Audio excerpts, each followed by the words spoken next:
فيض يا الطارش يلم عنا خط بكتابك الترحيب لو صرافة ليلك وجنة بالدجا في الليل تسري. بسم الله الرحمن الرحيم. إن الحمد لله نحمده ونستعينه ونستغفره ونعوذ بالله من شرور أنفسنا ومن سيئات أعمالنا. إنه من يهده الله فلا مضل له ومن يضلل فلا هادي له، وأشهد أن لا إله إلا الله وحده لا شريك له، وأشهد أن محمدًا عبده ورسوله. أما بعد، فإن أصدق الحديث كتاب الله تعالى، وخير الهدي هدي محمد صلى الله عليه وآله وسلم، وشر الأمور محدثاتها، وكل محدثة بدعة، وكل بدعة ضلالة، وكل ضلالة في النار. أما بعد, my dear brothers and sisters in Islam, today is our weekly class, Al-Raqa'iq, Matters of the Heart. May Allah subhanahu wa ta'ala soften our hearts, purify our hearts, and fill our hearts with the Iman and Taqwa. Ameen.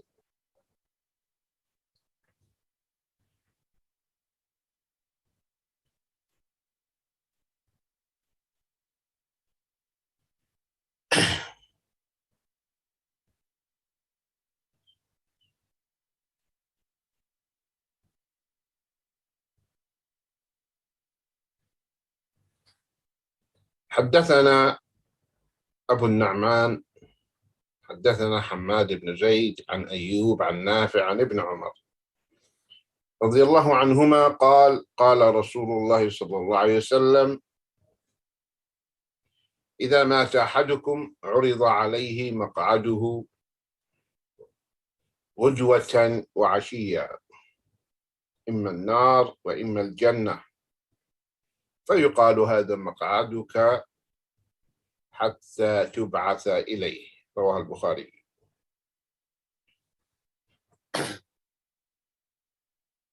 Narrated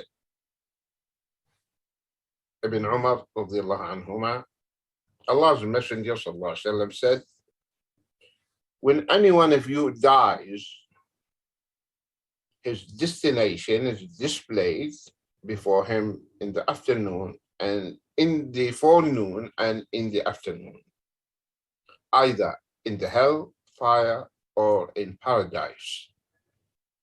And it is said to him, that is your place till you are resurrected and sent to it. This scary hadith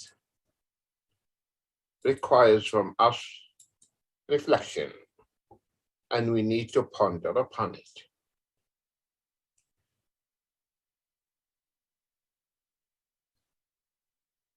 إذا مات أحدكم.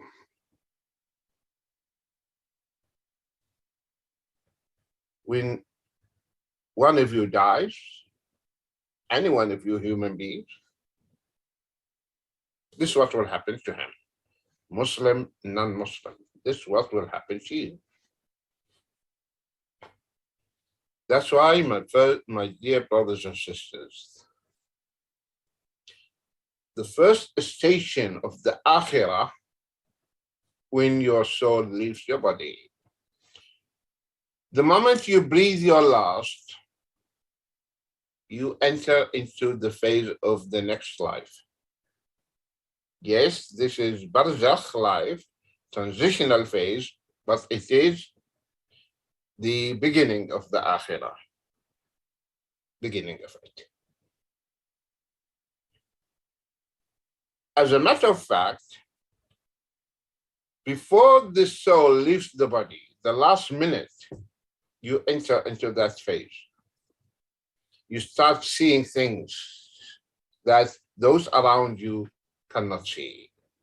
You see the angels who are approaching you, coming to you. You see them. while those around you cannot see them. As Allah said, we كشفنا عنك غطاءك. That cover is removed. فبصرك اليوم حديد. So your sight today is so sharp, piercing. So now you can see.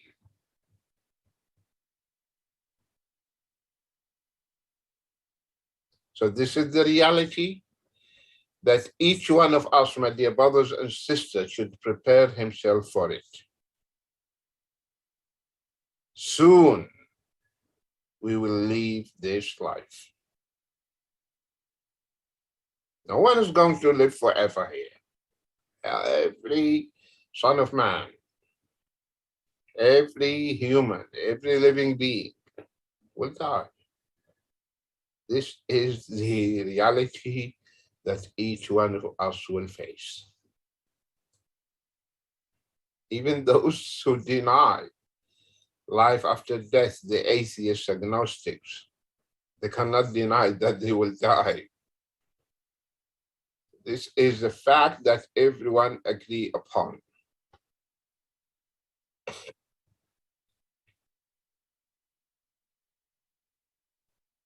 As a matter of fact, those who do not believe there is life after death,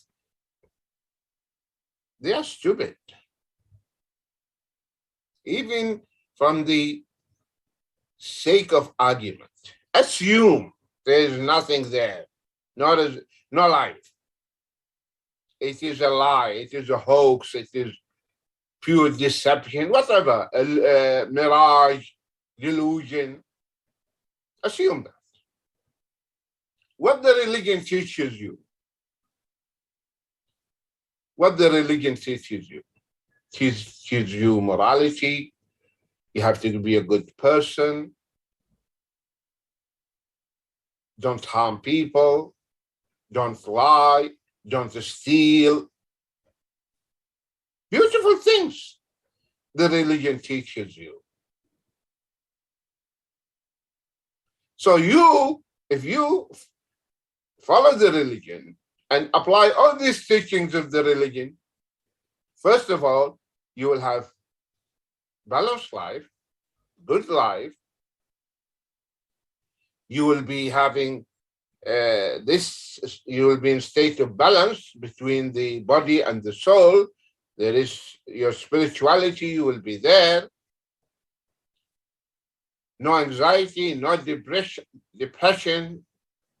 You live a good life. So maybe the atheist will say, I don't need this. I can't be like that without believing in religion. Say, hold on your horses. These things that you practice, you don't lie, you don't this, you don't. Where did you get these ethical values from? Where did you get them? From the deen, religion. You cannot deny that. You cannot deny that. Because man by nature is selfish and wants to lead his life and enjoy everything. No restrictions, no limits, no.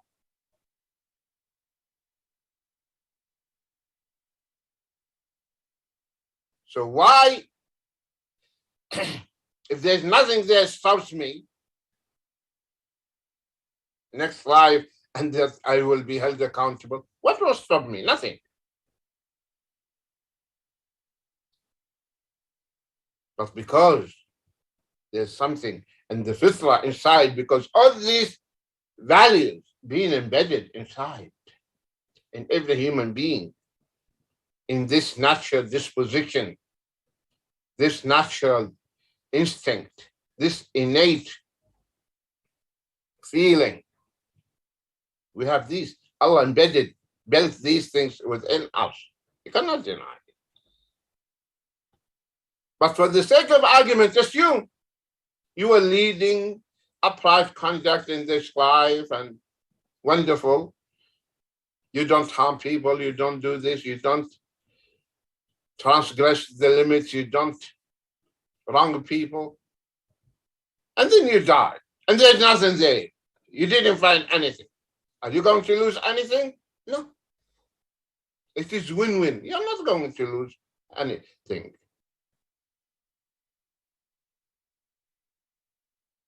You're not going to lose anything. But the problem that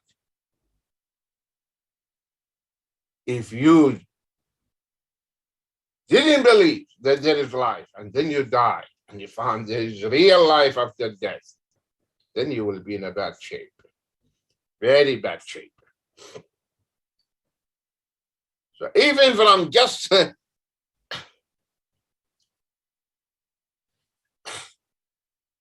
if you just a successful businessman, you will think in that way.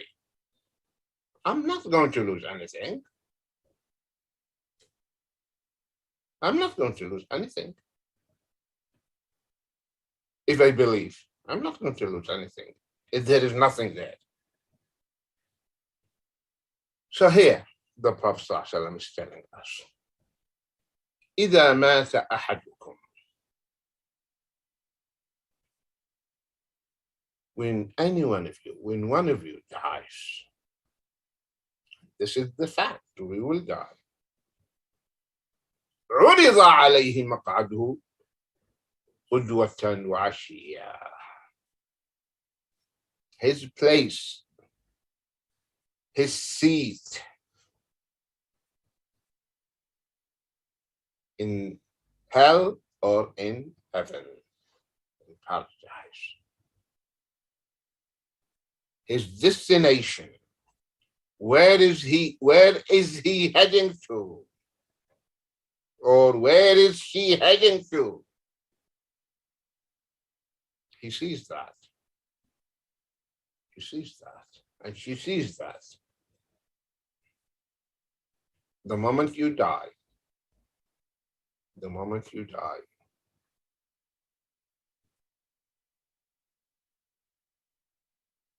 his destination is displayed before him.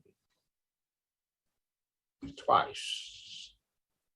Twice you will see these two scenes.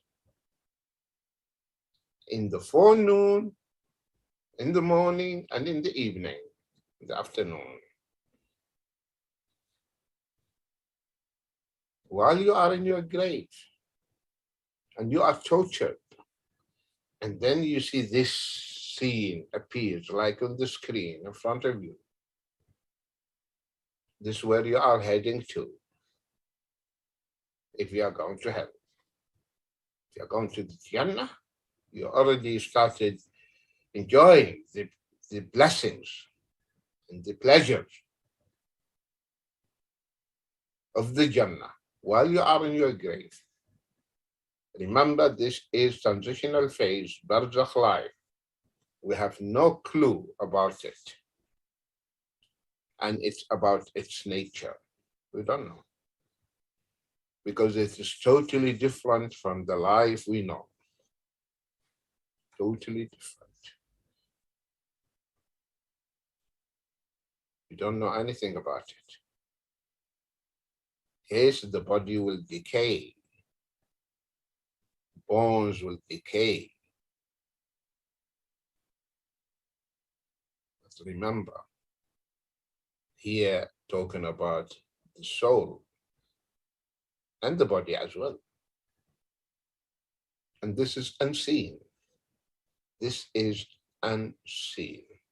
And I mentioned to you many times that Allah has given us an example. We experience this, and that is the sleep. Sleep is the minor death. Minor death. In the sleep, our eyes are closed and lights are off. We turn off the light and we close our eyes and we go to sleep. And we don't know the secret of sleep. You are awake, start dozing, yawning, you're asleep. What happened, you don't know.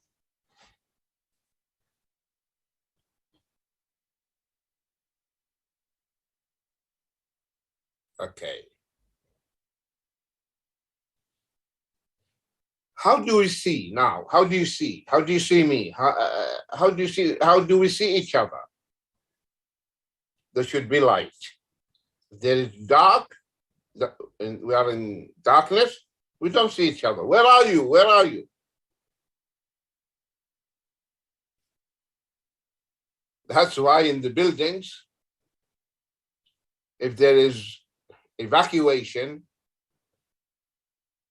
fire happened, or the electricity was disconnected,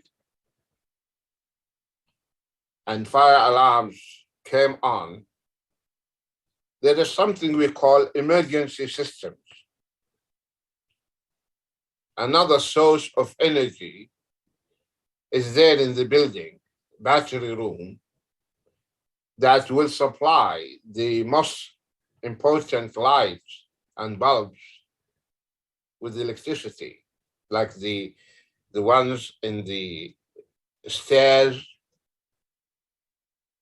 because people, they have to go using the stairs, not the elevators or the lifts. Because if there's no light in the stairs, what will happen to the people? How can they evacuate? They will be stepping on each other because they don't see each other. So, when it is dark, we don't see each other. So we need to have light. Second thing, we need to open our eyes. Because if there is light and I close my eyes, I will not see.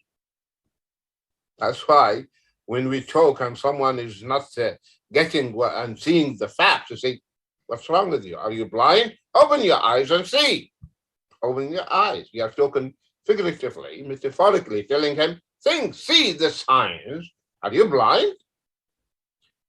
So you need to open your eyes. That's how we see. Light will fall on the object which you see. Light will reflect to your eyes. An image of this object will be reflected and printed on the retina. Of course, it will be inverted.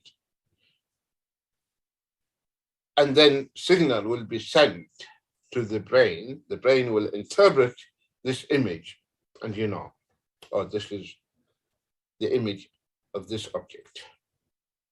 That's how we see. But now when we are asleep, we no light and eyes are closed.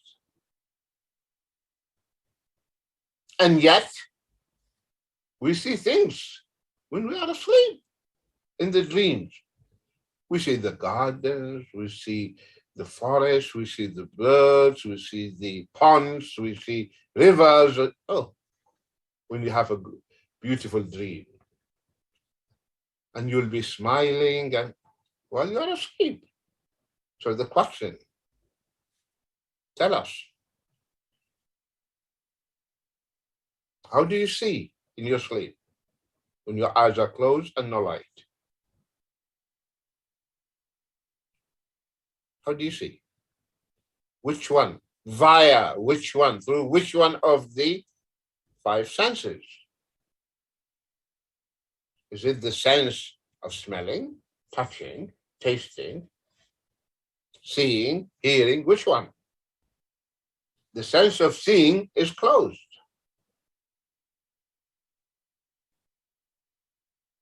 Your eyes are closed. How do you see? You don't know. And none of us knows. Simply because this phase, the sleep, is minor death. You are in another world. Because this soul in your body is taken to Allah, but not totally. It's not separated totally, but partially from the body. That's why you breathe. So now the soul is in another world. So you are seeing things that in this world you cannot see, but you see them. How many times many people, they have seen things that are going to happen to them, and they happen as they saw. So they saw these things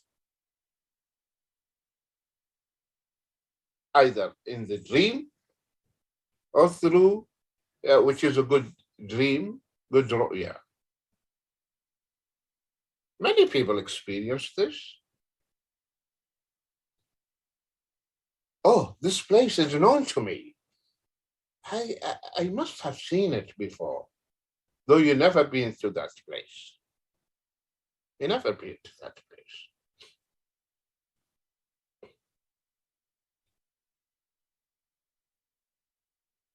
So because now you are in the sleep, so it is totally different.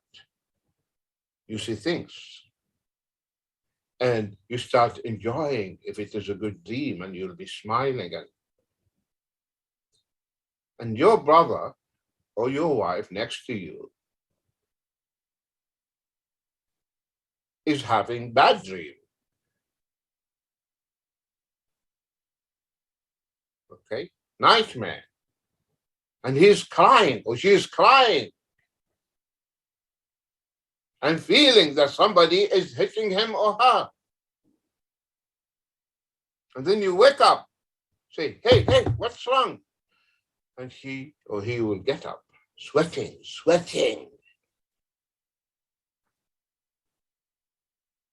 I had bad dream.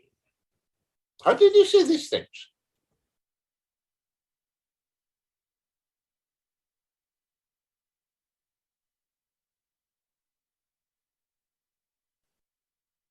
Freud would say, oh, this is the subconscious. These are things that being stored in the subconscious, now they are coming out. But these things that I saw, I never experienced before. So they are not there in my subconscious. How can they be stored and then put in the subconsciousness compartment when I didn't see that? So Freud stopped laughing. It is something else, something different. Something different. That's why, my dear brothers and sisters, when you wake up, what do you say?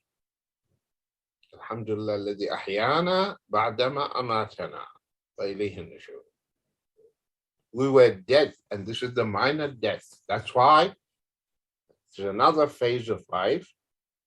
It's another phase that the soul will go through, and what we see in that phase, in that moment, is totally different from what we see. We were dead. Allah gave us back life. The soul came back.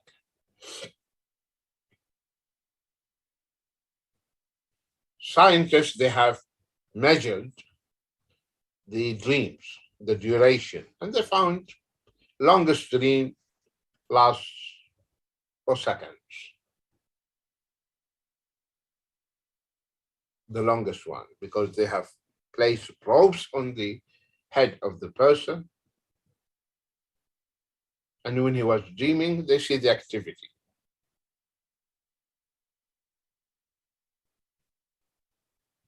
Okay, if the dream lasts 4 seconds, the whole duration, in the morning, he gets up smiling. Oh, what happened? I had beautiful, wonderful dream. I had seen this and this and this and this, and you start to relate and narrate. And that takes minutes. Takes minutes. When actually the events in the sleep lasted for seconds. So why now when you are relating these events, it took you longer time, long duration. Because in the dream, the system is different. The events are compressed. Many events in short time.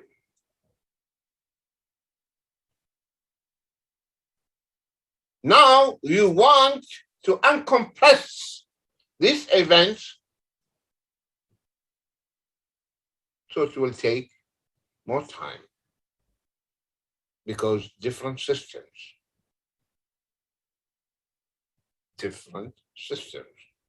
Now, keep this in mind always. Having said this, now how about the real death? This is what happens in the minor death. How about the real one? The soul left the body totally. This is what happens. This is the barzakh life. So don't argue. Don't say, how come? This is nonsense. Say, respect yourself. Respect your mind also. Because this is something beyond your comprehension, beyond your understanding. So don't deny, because just you cannot digest it and understand it. And the sleep is an example was given to you. And now this is more complex. This phase is more complex than the sleep. So my dear brothers and sisters, this is what is going to happen.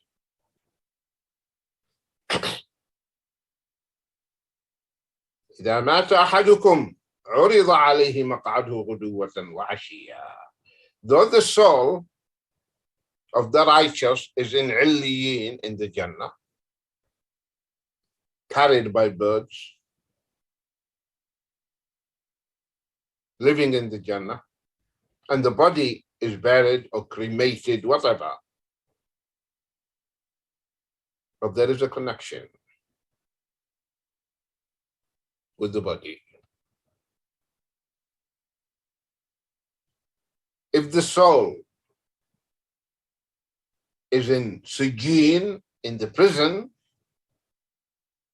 in the seventh earth, still has connection with the body. So when any one of you dies, his destination is displaced before him in the noon, in the forenoon, and in the afternoon, in the morning, and in the evening. You see your seat, you see your destination, you see where you are heading to. You see that. So if you are seeing your seat and your place in paradise, oh, this increases your happiness. Your happiness. That's why the moment the righteous one, the pious one, the good one sees his place in the Jannah, he tells the angel, because the angels tell him, this is your place. First of all, they show you if you are going to the Jannah, they show you your seat in the hellfire. So that is your place. Had you disobeyed Allah, you would have gone there. But now this is your seat. You're going to the Jannah. So he says, Rabbi aqim as-sa'a. Oh Allah, let the hour start. Say, no, not yet.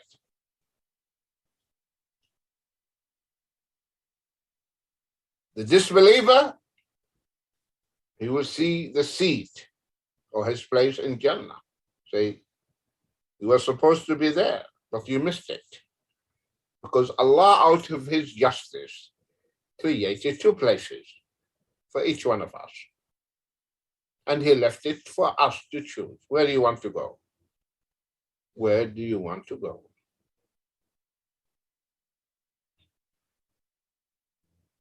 Where do you want to go? It's your choice. That's why the believers in the Jannah, they will also take the places of the disbelievers who went to the hellfire. These places will not remain vacant. They will be given to the believers. How about the vacant places of the believers in the hellfire? They will be given to the disbelievers. Will be given to the disbelievers. And that's why the Prophet ﷺ said, on the day of resurrection, Allah sets free the believers. He emancipates them by sending disbelievers to their places. So an angel will come to you, dragging and pulling a disbeliever, and will tell you, this is the one who's going to take your place in the hellfire. And you're going to take his place in the Jannah. You go to the Jannah, and that disbeliever will be cast and thrown to the hellfire. May Allah save us from the hellfire. Ameen. So this person will see his seat, either in imma al-nar or imma al-jannah, no other place. Finally, paradise or hellfire. This is what will happen. Finally, even those who are in the A'raf is a place between the Jannah and the hellfire. Some people will be in that place, that area. Then by Allah's grace and by Allah's mercy, they will be granted admission to the Jannah. So finally, people either in paradise or in the hellfire. Forever. Either in the hellfire or in paradise. فيقال هذا مقعدك, and it is said to him, this is your place till you are resurrected and sent to it. Now you just see it, because you have to be resurrected, and then you will go through the reckoning and accountability, all that. That's why Sayyidina Uthman radiallahu anhu, whenever he visited the graveyard, he would weep and cry a lot. When he was asked, he said, because this is the first station of the Akhirah. First station. If you pass the test in the grave and you answer the questions of the angels, then what after that will be easier, inshallah, on the believers. So it will be said, this is your place until you are resurrected, then you will be sent to this place. Because the bodies, these bodies, are in the graves, they decay. We go back. We go back to the initial ingredients. Subhanallah. Subhanallah. When he created our father, he created him from the earth. Then the earth is mixed with water and became mud, and left for a while and became hama masnoon, stinky mud. Then he was shaped, became clay, baked clay, dried clay. Then the soul was blown into the body and life started. That is something we didn't see, but we see the opposite, which is death. So the first thing, the last thing entered will be the first thing to leave. So last in, first out. Last in, first out. So the soul will leave the body. What will happen after when the soul leaves the body? The body becomes solid, like baked clay. If you leave the body, you don't bury it, it will start to crumble, to decay. The water will evaporate, and bad smell will start coming out like stinky mud. And if you leave it, it will go back to earth, to the initial ingredients. So now the bodies are decayed. So now Allah will resurrect them. Something will go on. This is before opening the graves. That all the components, all the bones, all these elements and components of the bone system, the skeleton, will come together. So now the bone system structure is complete. Then it will be clothed with flesh. Then the sky will rain. It's not normal water, the Prophet ﷺ said. It is this water, like the seminal fluid. Then the souls will, now the body is perfect, complete. So the grave behaves like the mother's womb. Then the souls will come back and enter into the bodies. And the graves will open and the people will come out.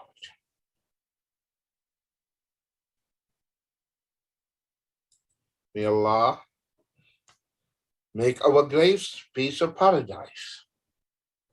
Ameen.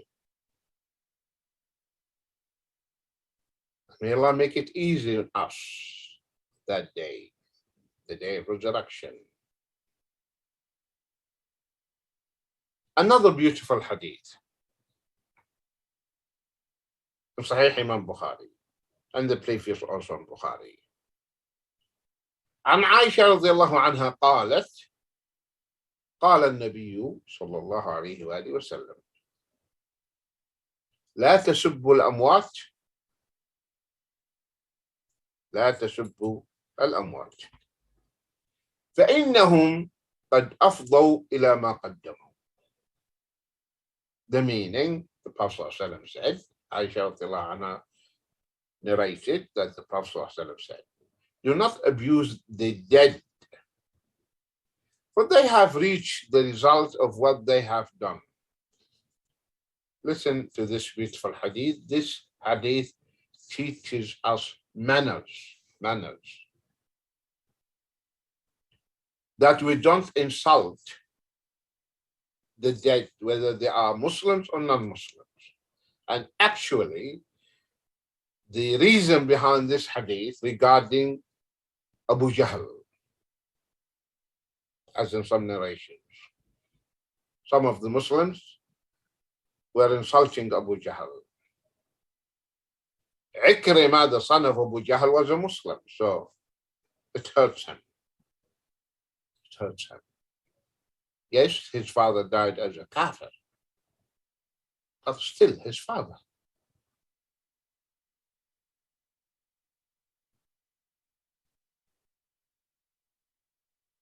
So this hadith teaches the Muslims etiquettes, manners. What's the benefit to insult or curse? Someone died. Finish. He's now in another life.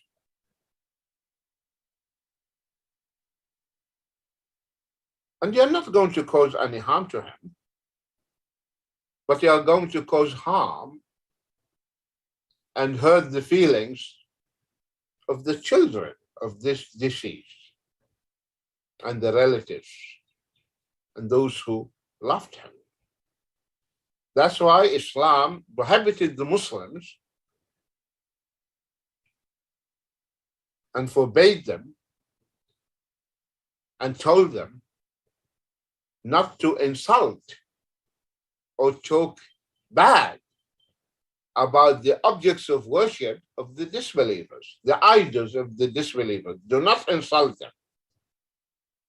Because if you insult his idol, he's going to insult Allah. And he will talk badly about Allah. And that is haram. And you are sinful because you are the one who provoked him and made him angry by insulting his idol or his object of worship or his God, G, small g, according to his belief. So you should not insult the deity that he worships. That's why if we study the seerah, and I always mention this, and I will keep reminding you, read the seerah, read Riyadh al-Salihin, read.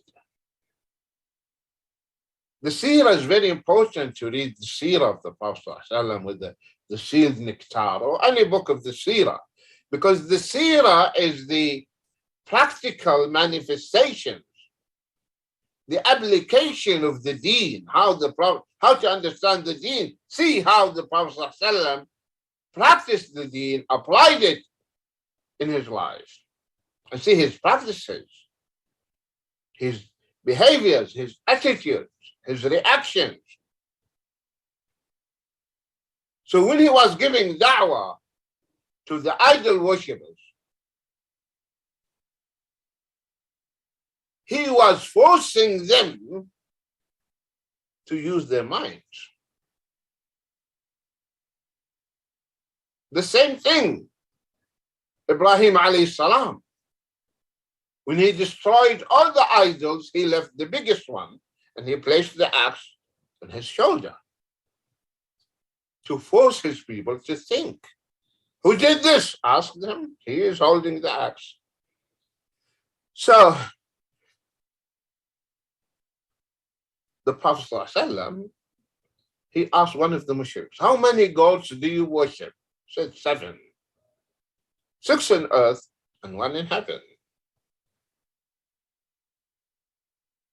Okay, you have to keep that the Arabs, they were worshipping these idols as intermediaries to convey their supplications, their needs, their requests to the Almighty. They know the one who gives life and supports them and who owns everything. It's the one who's in heaven, Allah subhanahu wa ta'ala. So he said, the Prophet to him, which one you count on and you call upon when you are in need? He said, of course, the one in heaven. He said, okay, worship the one who's in heaven and leave these 6. Leave them. Because you know that the one who is powerful and can help you is only that one.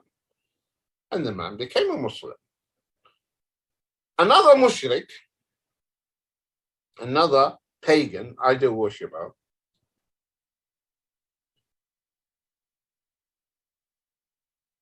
he was watching his idol. And then a fox came.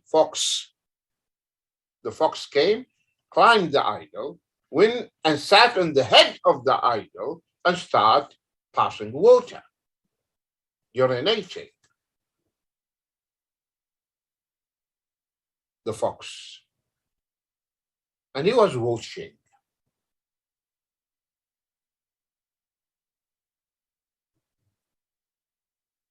When he saw that scene, he started to think, how can this be God that even cannot move the fox and allows the fox to urinate on his head? He said, أرب يبول الثعلبان برأسه لقد هان من بالت برأس الثعالب. أرب يبول الثعلبان برأسه. It's very strange. How can that be Lord? How can that be Rabb? When the fox passes water on his head, when the fox urinates on his head. Rabbun, is it possible this can be God? Is it possible that this object deserves to be worshipped? That a fox urinates on his head? رب يبول الثعلبان برأسه لقد هان. Indeed, whoever that happens to him is humiliated. لقد هان من بالت برأس الثعالب. Whomever foxes pass water on his head, indeed, he is humiliated. He is humiliated. So he realized idolatry is not, should not be, will never be the way of salvation. Will never be. So Islam invites the people to use their minds, not to insult their deities, but to force them to think. That's why the Prophet ﷺ, he didn't do anything to the idols when he was in Makkah, nothing. 360 idols were surrounding the Kaaba. And he was praying in the Kaaba. He didn't do anything to that. And the hadith that says, he and Ali radiallahu, the Prophet ﷺ and Ali radiallahu anhu came, and when no one was there, and Ali climbed on top of the Kaaba and there was an idol and he threw it, remove it from its place and then throw it away and it smashed and then both of them ran away. It's a weak narration. It's a weak hadith. Though Ahmad Shakir said it is Hassan, but it is a weak narration. So if you come across some narration like that, it is weak. So the Prophet ﷺ didn't do anything to the idols when he was in Makkah. He first uprooted the love of the idols from their hearts, from the hearts of the people. Now, here the Prophet ﷺ says, "La tasubbu al-amwat." So do not insult the dead. When Abu Talib died, Ali radiallahu anhu came to the Prophet ﷺ and told him, your uncle, the misguided, he meant his father, passed away, died. He said, go and bury him.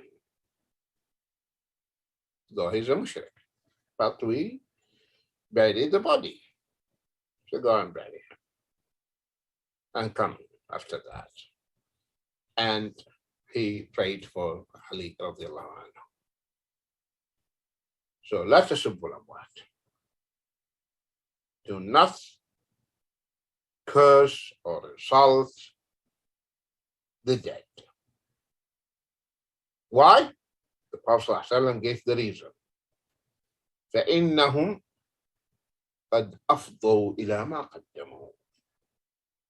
For they have reached the result of what they have done. Now they are with Allah. Our mission as Muslims on earth, not to insult, to guide, to show the people. People are misakeen. People are lost. They are blind. They need light. They don't see. They need someone to grab their hands and tell them, please follow me.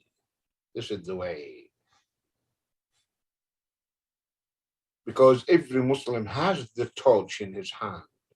and the rest of the people are in the dark. So we need to share the light with them and show them the way out from this labyrinth, from this darkness. Guide them out.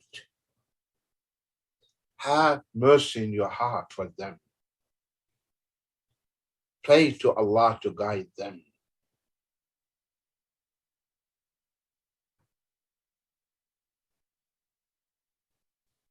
If you see a blind man, and there is a ditch, there is a hole in front of him, and he is going to fall in it because he is blind, are you going to leave him or run and save him? Or you will just stop watching and you will carry on watching until he falls? Then you are a criminal. You are a criminal.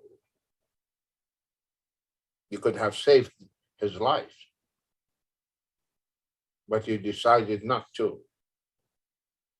That's why Muslims, they have rahmah in their hearts.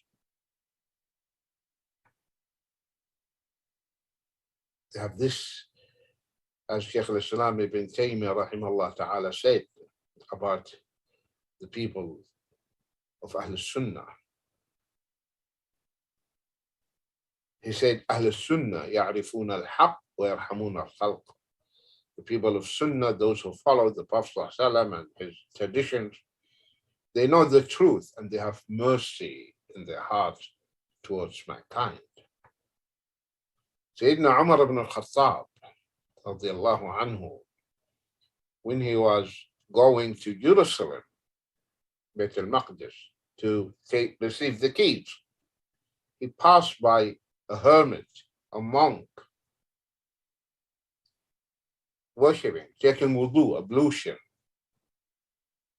When he saw him, he read the ayah, Amilatun Nasiba, a hard worker, but all this hard work is in vain. This monk is striving, is trying his level best, but he's going to hell. Why? Because he is not worshiping God. Because he worships Jesus Christ. Because he says God is three. That's what Sayyidina Umar said. Then after he said that, he cried. He wept. Why did he cry? Because he felt for that monk or hermit. He felt for him. He felt pity for him. He's a human being. Human being. So the Muslim has this rahmah in his heart. So we have to exhibit that. We have to show that. So we share this light with the people. We should not be selfish. And if you go to the net and you see how many people who reverted to Islam at advanced age, and they are crying. I saw an American lady who became Muslim. She is crying. So why? Why didn't you tell us? Why? And many like her. Why didn't you tell us? Why didn't you inform us? So it is our duty as Muslims to share this light. It is our chance as long as they are alive. The moment they die, it's too late. Too late. And you have to keep in mind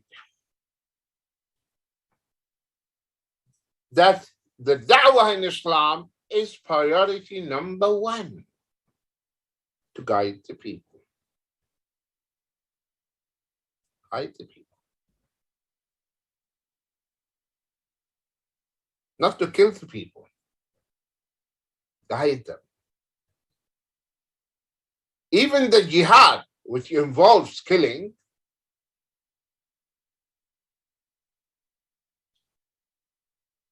it is for the sake of the da'wah. The jihad is resorted to only if there is a stumbling block in the way. Someone who stops you from taking the light to others. Say, no, you approach this person, you come to those people and say, this is Islam, this is what Islam teaches. We offer it to you. This is the light. Say, no, we don't want it. Okay, fine. That's your choice. Open the way for us to take it to those behind you. No way on our dead bodies. Hold on. You have no right to do that. You have no right to do that. Let them decide themselves. Let them decide. You decided to remain in the dark. That's your choice. We're not going to compel you or coerce you or force you. No compulsion of religion. Okay. And that's why Muslims, they ruled many countries and the people remained practicing what they used to practice. And no one converted them. Because there is no compulsion of religion. But not to say, no, I will not allow you to take the light to those behind me, you become a stumbling block.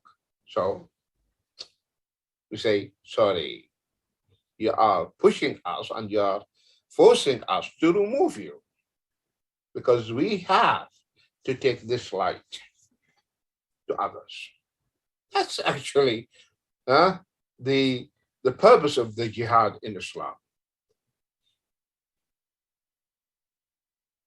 So a Muslim is not, as the Prophet ﷺ said, Al-Muslim laysa bil-sabab wa laysa bil-la'an wa laysa bil-badi. Okay, a Muslim is not the one who curses, insults, using vulgar language. No, that's not the Muslim. No. The Muslim, he takes guidance. He guides the people. He shares the light. That's why the Prophet ﷺ, he said, بَلُّغُوا عَنِّي وَلَوْ آيَةً. Convey on my behalf to those who are in the dark, even one verse. That's why the Muslims are missionary nation, ummatu da'wah. Everyone has to practice da'wah, all of us. Boys, young boys, girls, children, elders. Oh, you talk to whomever you meet. Talk to them, talk to them. Talk to them about the purpose of life. Talk to them about the greatness of the Creator. Talk to them who created us. Talk to them what's the purpose of life. Talk to them what is going to happen to us. Talk to them about the uniqueness of the Creator. Talk to them about the oneness and the belief in the oneness that God is one. And He's not like any one of us. He's not a human being. He's not a stone. He's not that. Talk. Every Muslim knows Qul Huwallahu Ahad. Just explain Qul Huwallahu Ahad because it gives the concept of God. Talk. This is our duty.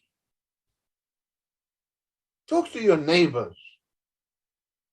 Establish bridges, links. Invite them at home for a meal. Treat them kindly. Let them see the reality of Islam.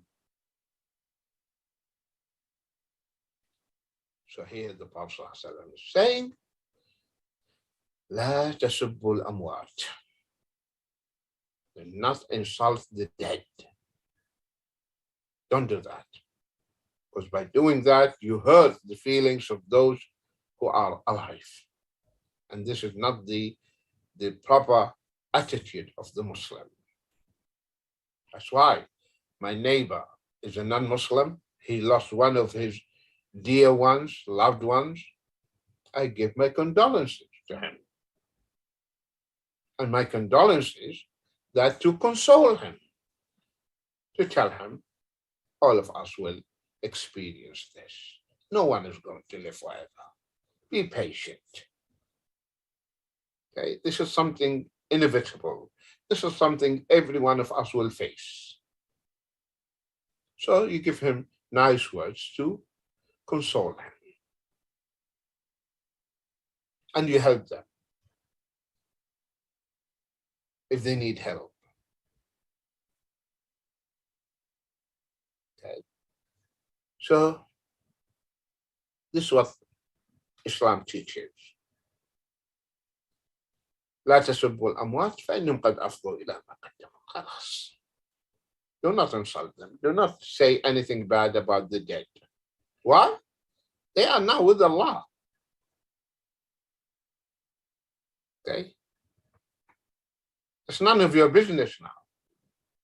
It's none of your business. For they have reached the result.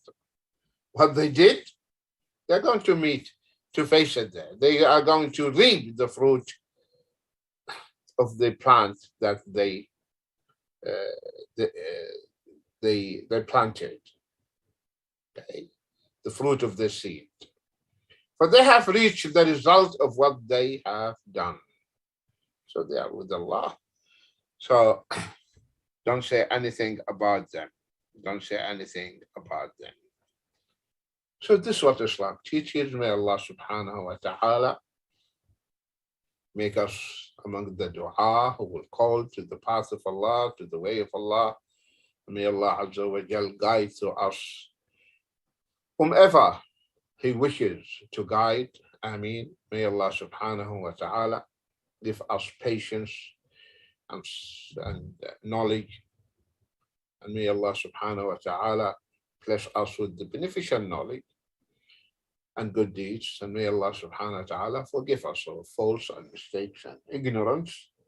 And may Allah subhanahu wa ta'ala keep us remain steadfast on this beautiful deen till we meet Him and find Him pleased with all of us. Ameen. And may Allah reward all of you, my dear brothers and sisters, immensely for your patience and attendance.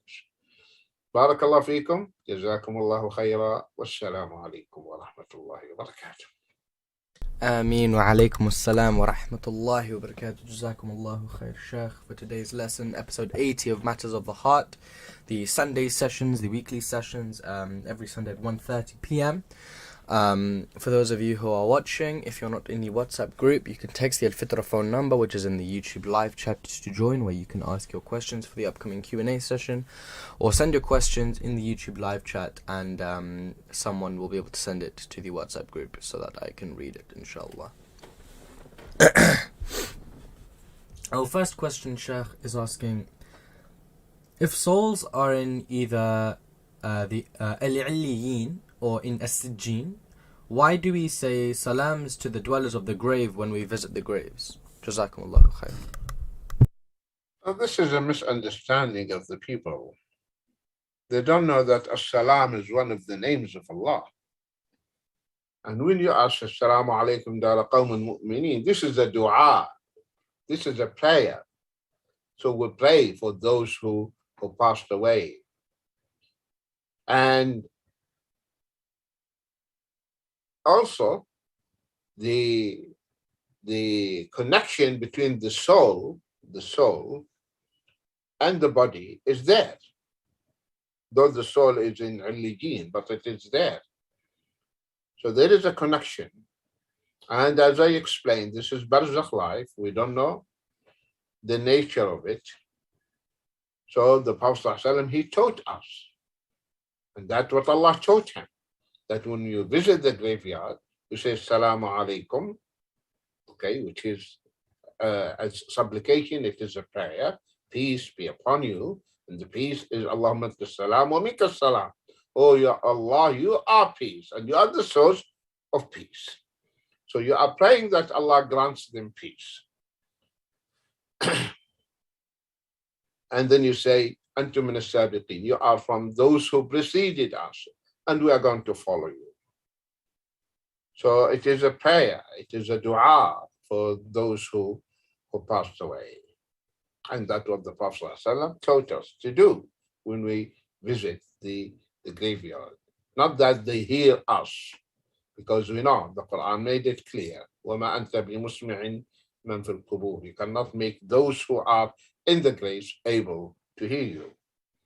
So we know that. But this is a dua for them.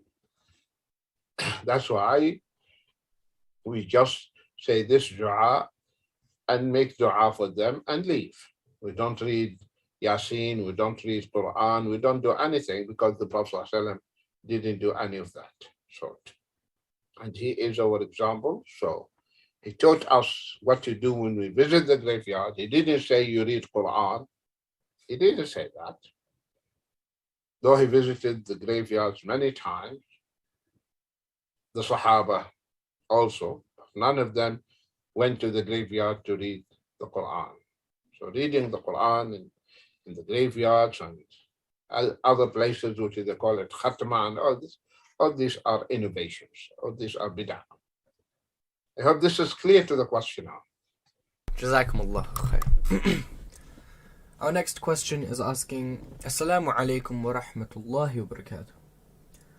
I'm asking about Ahl al-Fitrah. So the time period between the Prophet Isa and the Prophet Muhammad sallallahu alaihi wasallam.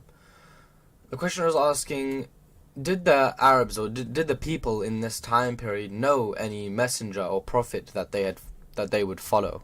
Jazakumullah khair. First of all, the Fitrah, not Fitrah, the people of Al-Fitrah, Al-Fitrah, which means, Fitrah means duration. Al-Fitrah means natural disposition. Okay, so the people of Al-Fitrah, those who died in a period when no messenger came to them. And normally the scholars, they give the example between the Prophet ﷺ, Isa alayhi salam, and our Prophet ﷺ. No messenger came. So those who are supposed to be in that period will be tested on the day of resurrection, and Allah will give them a chance. This is mentioned in the hadith. So they will be tested in the next life. So if they pass the test, they will go to Jannah. If they fail, they'll go to hell. Because Allah subhanahu wa ta'ala is not going to punish anyone until and unless he establishes the proof and make him or her aware of the truth. وَمَا كُنَّا مُعَذِّبِينَ حَتَّى نَبْعَثَ رَسُولًا. We were not going to punish any nation or any people or anyone unless we send them a warner. That's why Allah sent to all the nations warners, prophets, messengers. وَلَقَدْ بَعَثْنَا فِي كُلِّ أُمَّةٍ رَسُولًا. We have sent into every nation a warner, a messenger. And Ubudullah, proclaiming, announcing. And Ubudullah wa yajtanibu at-taghut. Worship Allah and avoid at-taghut. So no one will have any excuse before Allah. Before entering the hellfire, everyone knows that he or she deserves to be in the hellfire. That's why the malaika, they would rebuke them. كلما ألقي فيها فوج سألهم خزنتها ألم يأتكم نذير. Whenever there is a batch, group of the disbelievers are thrown or going to be thrown into the hellfire, the angels would rebuke them. ألم يأتكم نذير?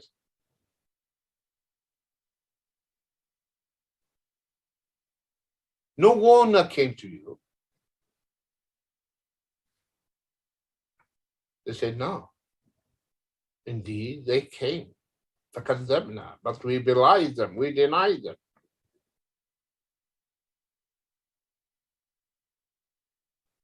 They confess. And they said, لو كنا نسمع ونعقل ما كنا من أصحاب السعير. But we were stupid.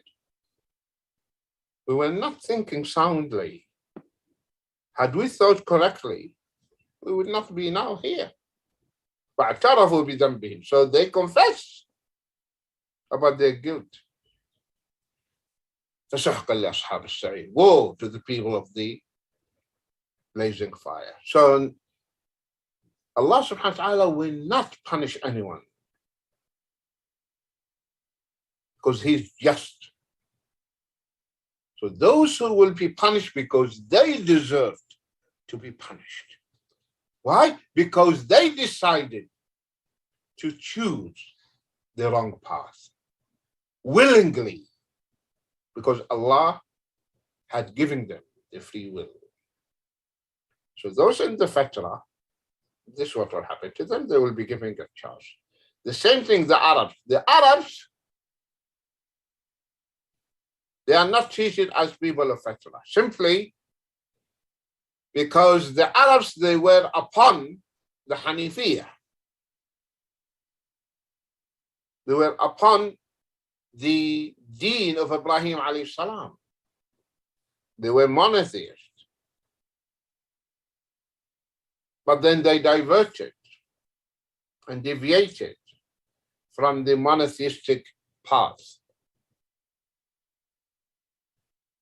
When Amr ibn Luhay al-Khuza'i, the head of Khuza'a, because Khuza'a now became the custodian of the holy place, Mecca, he went to Syria. When he came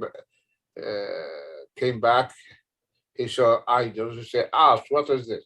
So these are intermediaries. We talk to them and they communicate with the Almighty. So they gave him one. He came and placed it around the Kaaba. And then the Arabs followed him. That's how the Arab deviated from the state path. Though some remained upon the monotheistic creed, like Waraq ibn Nawfal and others. And some remnants of the monotheistic creed of the Hanifiyah of Ibrahim alayhi salam remained, like the Tawaf about the house of Allah, like the Hajj, like the Umrah, like sanctification and veneration and respect for the house of Allah, like respecting the sacred months, no fight. These are remnants remain from the teachings of the Hanifiyah, the monotheistic creed. Okay, so that's why the Arabs, they deviated from the Hanifiyah, from the monotheistic creed, from monotheism into polytheism. Okay. And even for the sake of argument, if someone says, but they are from the people of Fitrah, well, fine. People of Fitrah will be tested there. Will be tested. So if they pass the test, they will enter the Jannah. If they fail in the test, they will go to hell.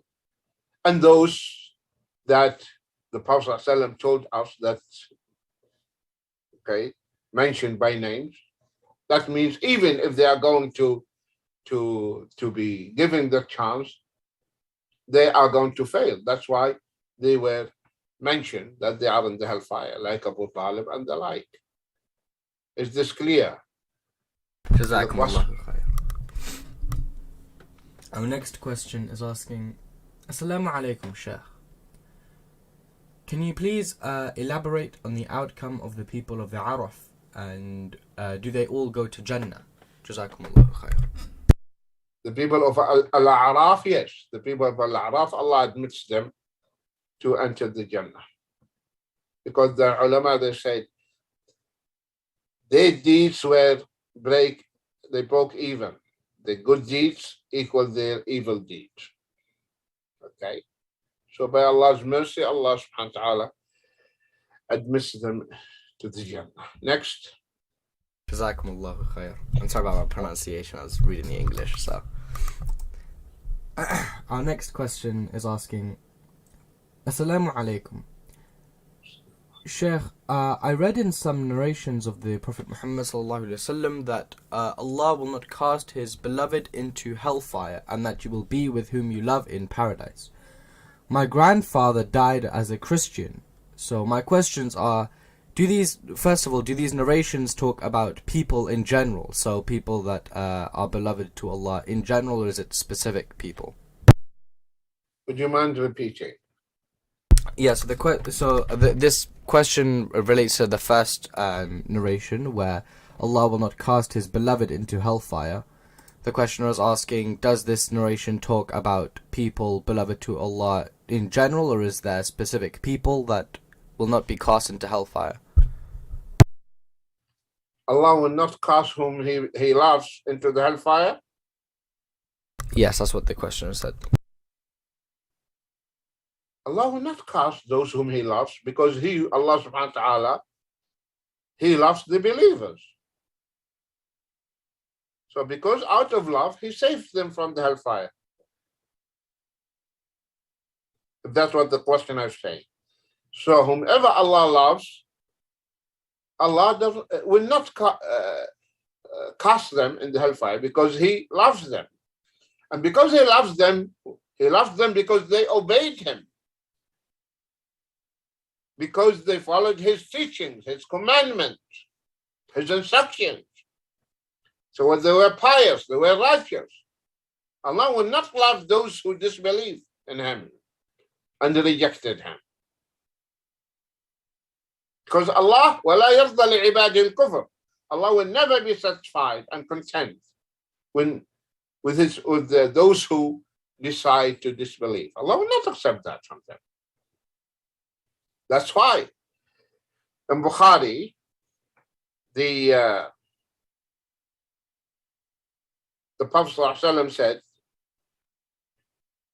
يلقى إبراهيم أباه آزر يوم القيامة. Allah, the Ibrahim alayhi salam, will meet his father Azar on the day of resurrection. Azar is the father of Ibrahim. And Azar's face will be covered with dust and gloomy. And Ibrahim would tell him, my father, I called you before. You disobeyed me. And Azar would tell his son, today I will obey you. So Ibrahim would call upon Allah, this is my father. And you promised me that you will not disgrace me on the day they are resurrected. And the answer comes immediately from Allah. Ya Ibrahim, inni qad haramtu al-jannah al-kafirin. Oh Ibrahim, I have made Jannah prohibited for the disbelievers. No chance for your father. ولكن انظر ماذا تحت رجليك. Have a look at what is at your feet. You can imagine the scene. Ibrahim talking to his father, and all of a sudden Allah transforms Azar into male hyena. And then this animal will be thrown to the fire. So Azar will be punished in the hellfire in the form of a hyena. So the disbelievers, they will not enter the Jannah. So Allah will only allow those whom he loves, and they are the believers. Is this clear to the questioner? Jazakumullahu khair. Our next question is asking, so the questioner has got another question where he is now relating to the second part, where it says that you will be with whom you love in paradise. And the question is, grandfather. Those whom you love from the believers. You understand? You will be with him. Those whom you love from the believers will be with you in the Jannah. Not those whom you love from the disbelievers. For example, Sayyidina Ali, he loves his father. But Abu Talib is in the hellfire. He's not with him in the Jannah. Are you following? Ibrahim, he loves his father. Ibrahim alayhi salam is in the Jannah. His father is in the hellfire. Is this clear to everyone? Jazakumullahu khair. Yes, I believe that answers his question then. He's got a question now that would relate to that answer. So you will not be you'll be with those that you love of the believers. The questioner wants to know that because his grandfather was a disbeliever, not a believer, will he be allowed to intercede on behalf of his grandfather on the Day of Judgment?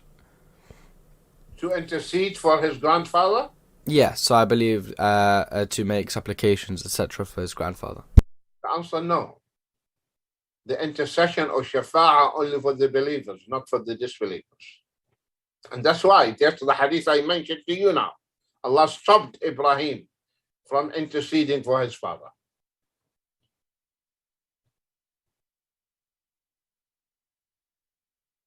So the intercession on the Day of Resurrection, only for the believers. You intercede for the believers, not the disbelievers.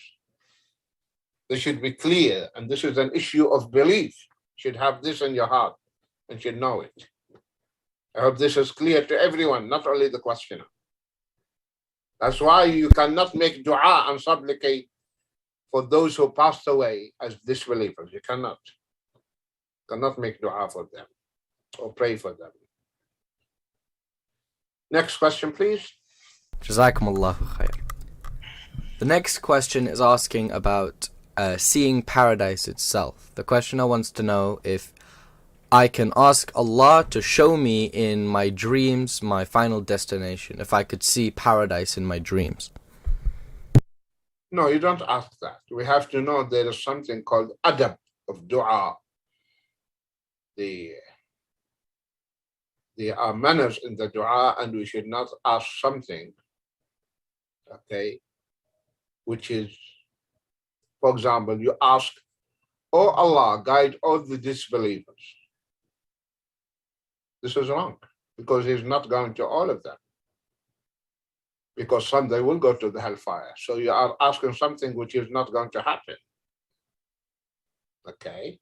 So we should know the manners, what to say and what not to say, and what to ask and not what to ask. That's one thing. Second thing, the Jannah, it is something you cannot imagine. Cannot. Even what you see in the dream, that's not the Jannah. That's not the Jannah. The Jannah, the real picture is totally different. So even when we see in the dream, we see things resembling. Even the dream or the vision of the prophets. Though it is true, but the interpretation is different. You see, you read in Surah Yusuf in the beginning, when he told his father, إِنِّي رَأَيْتُ أَحَدَ عَشَرَ كَوْكَبًا وَالشَّمْسَ وَالْقَمَرَ رَأَيْتُمْ لِي سَاجِدِينَ. So this is what Yusuf said, alayhi salam, and told his father, Yaqub alayhi salam, أَحَدَ عَشَرَ كَوْكَبًا. I have seen 11 planets. And the sun and the moon, I saw them prostrating for me. So what did Yusuf alayhi salam see? What did he see in the dream? Planets and sun and moon. But what is the real implication for that? Totally different. The planets are his brothers. The sun and the moon, his father and his mother. That's why in the Hadith Qudsi, The Prophet ﷺ said, Allah said, أعددت لعبادي ما لا عين رأت ولا أذن سمعت ولا خطر على قلب بشر. Allah is saying that I have prepared for my servants ما لا عين رأت. No eye had ever seen. No eye had ever seen. ولا أذن سمعت, and no ear had ever heard of. ولا خطر على قلب بشر, and it's never, what I had prepared for them never crossed the mind of any one of them, any human being.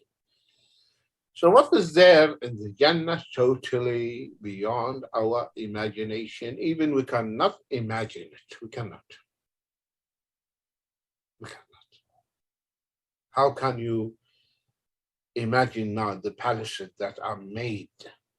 One brick is gold, another brick is silver. And the cement between the two pieces, two bricks, is musk. Something. How can you imagine your palace in the Jannah, rivers are flowing through the palace, and the cups are there and within reach? Something beyond. Cannot. Even, you know that our imagination is limited, because our imagination springs from observation, from what we have seen. So things we didn't see, we cannot imagine. Cannot.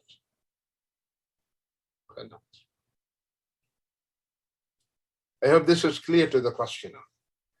Jazakumullahu khair. I believe that was our final question, inshallah. So I believe we can wrap up today. That was a beautiful answer, Sheikh. Jazakumullahu khair for being here today for our session, Matters of the Heart. For those of you who are watching, I just wanted to say that these episodes are all on a playlist on the YouTube channel. If you go to the YouTube channel, you can find the Matters of the Heart playlist. It should have all the episodes on there, inshallah. Same goes for the Saturday sessions, the ones that we had yesterday, etc. Every week on Saturday, Fundamentals of Tawheed. That is also in its own playlist on the YouTube channel as well, so you can go rewatch the episodes there as well. And with that being said, Sheikh, if you have any final words, I can pass it over to you, inshallah. Barakallahu feekum, jazakumullah khair. May Allah subhanahu wa ta'ala bless you, bless your family, protect you, protect your family. May Allah subhanahu wa ta'ala elevate your status in this world and in Jannatul Na'im. Ameen. May Allah subhanahu wa ta'ala guide our ummah to the haqq, and may Allah unite our hearts on the haqq, and may Allah subhanahu wa ta'ala keep us remain steadfast on this beautiful deed till we meet him and find him pleased with all of us. Ameen. Until we meet, inshallah, in the coming session, I leave you in Allah's company and protection. بحفظ الله ورعايته. السلام عليكم ورحمة الله وبركاته. آمين وعليكم السلام ورحمة الله وبركاته. سبيل الدموع سبيل مريح.